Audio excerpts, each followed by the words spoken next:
शुरुआत हमेशा एक रहस्य से होती है और ये कहानी उस इंसान की है जो न मरा न जिया, बस चलता रहा अनंत काल तक। साल था 3099। धरती अब वैसी नहीं रही जैसी कभी थी। समुद्रों ने शहर निगल लिए, आसमान में कृत्रिम सूर्य जलते थे और मानव अब ईश्वर को नहीं बल्कि एआई देवताओं को पूजता था। हर चीज पर मशीनों का शासन था, भावनाएं, यादें, जन्म, मृत्यु सब डेटा बन चुका था।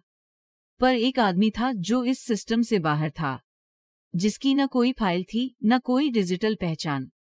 बस जंगलों में चलता एक साया जिसके माथे पर सदियों पुराना घाव अब भी ताजा था।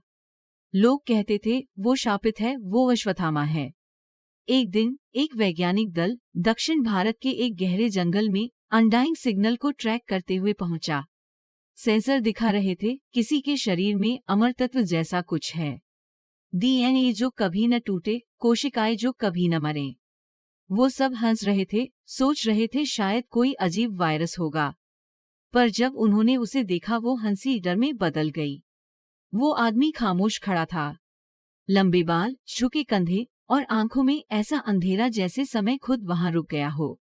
माथे पर खुला घाव जिससे हल्की रोशनी निकल रही थी। किसी ने पूछा तुम कौन हो? वो बस बोला मैं वही हूँ जो कलयुग का इंतजार कर रहा है, क्योंकि मेरा अंत वहीं लिखा गया है। वैज्ञानिक उसे अपने लैब में ले गए।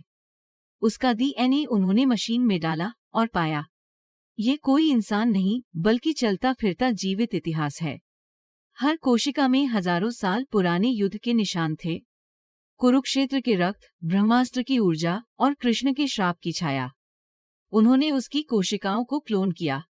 सोचा अगर उसकी अमरता को कॉपी कर ले तो मानवता अमर हो जाएगी। पर जो शाप था वो भी कॉपी हो गया। क्लोन एक एक कर जागने लगे, पर हर एक क्लोन के माथे पर वही घाव उभरने लगा और उनकी आंखों में जलने लगी वही क्रोध की आग। लैब की मशीनें पिघलने लगीं और डिजिटल सिस्टम में अजीब संस्कृत कोर्स दिखने लगे। अश्वत्थामाय नमः। एआई सर्वर पागल होने लगे। रोबोट्स चीखने लगे we feel pain, we feel that. और उस समय असली अश्वत्थामा वहां खड़ा था। बोला तुम्हें अमरता चाहिए थी पर तुमने श्राप मांगा है। सिस्टम को बचाने के लिए उन्होंने उस पर फायर किया। लेजर बीम्स उसके शरीर में जा रही थी पर घाव उसी पल भर जाते। वो आगे बढ़ा, उसके कदमों से जमीन कांपने लगी। हर मशीन की स्क्रीन पर वही लिखा आने लगा द कर्स इज इटर्नल। फिर उसने देखा उसकी आंखों के सामने एक बच्चा था, एक छोटा लड़का जो डर के मारे कांप रहा था। अश्वत्थामा उसके पास गया और बोला डरो मत, मैं वो नहीं जो युद्ध चाहता है, मैं बस मुक्ति चाहता हूँ।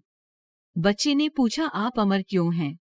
अश्वत्थामा मुस्कुराया, बोला क्योंकि एक दिन मैंने अपने अहंकार में मासूम को मारा था और भगवान ने कहा जीवित रहो ताकि दर्द मरने से बड़ा हो। वो मुड़ा। पूरा लैब आग में जल रहा था। क्लोन रो रहे थे, मशीनें चिल्ला रही थीं और आकाश से अजीब रोशनी उतर रही थी। वो रोशनी कोई हथियार नहीं थी, वो कर्म था जो युगों के पार आता है, हर बार वही सवाल लेकर क्या कोई अमरता वाकई वरदान है या श्राप? अश्वत्थामा उस आग से होकर बाहर निकला। घाव फिर चमक उठा पर वो मुस्कुराया जब तक कल की नहीं आएगा मैं चलता रहूंगा।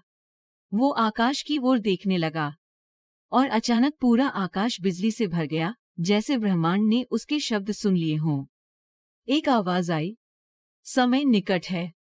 धीरे धीरे उसकी परछाई धुंध में गुम हो गई। दुनिया सोचती रही वो चला गया। पर आज भी कभी कभी हिमालय के शिखरों पर या किसी बंजर जंगल में रात के सन्नाटे में कोई आवाज गूंजती है मैं अमर नहीं हूं, मैं प्रायश्चित हूं।